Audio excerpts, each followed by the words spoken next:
کسی بادشاہ کی صرف ایک ہی بیٹی تھی۔ وہ بہت ضدی تھی۔ ایک دن صبح کو وہ باغ میں ٹہلنے کے لیے گئی تو اس نے پھولوں کی پتیوں پر شبنم کے قطرے چمکتے ہوئے دیکھے۔ شبنم کے یہ قطرے ان ہیروں سے زیادہ چمکدار اور خوبصورت تھے جو شہزادی کے پاس تھے۔ شہزادی سیدھی محل میں واپس آئی اور بادشاہ سے کہنے لگی، مجھے شبنم کا ایک تاج بنوا دیجیے۔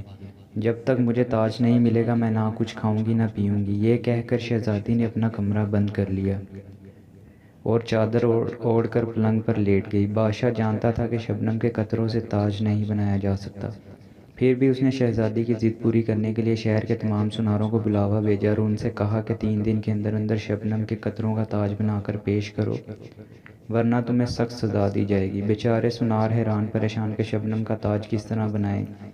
ان سناروں میں ایک بوڑھا سنار بہت عقل مند تھا۔ سوچتے سوچتے اس کے دماغ میں ایک ترکیب آئی۔ وہ دوسرے دن صبح کو محل کے دروازے پر گیا اور سپاہیوں سے کہا کہ وہ شہزادی کا تاج بنانے آیا ہے۔ سپاہی اسے شہزادی کے پاس لے گئے۔ بوڑھے سنار نے شہزادی کو جھک کر سلام کیا اور بولا، حضور میں آپ کا تاج بنانے کے لیے آیا ہوں، لیکن میری ایک چھوٹی سی درخواست ہے۔ کہو کیا کہنا چاہتے ہو؟ شہزادی نے کہا۔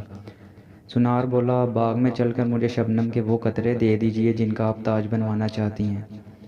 جو قطرے آپ پسند کر کے مجھے دیں گی میں فوراً ان کا تاج بنا دوں گا۔ شہزادی سنار کے ساتھ باغ میں گئی۔ پھولوں اور پتوں پر شبنم کے قطرے جگمگا رہے تھے، لیکن شہزادی نے جس قطرے کو بھی چھوا وہ اس کی انگلیوں پر پانی کی طرح بہہ گیا۔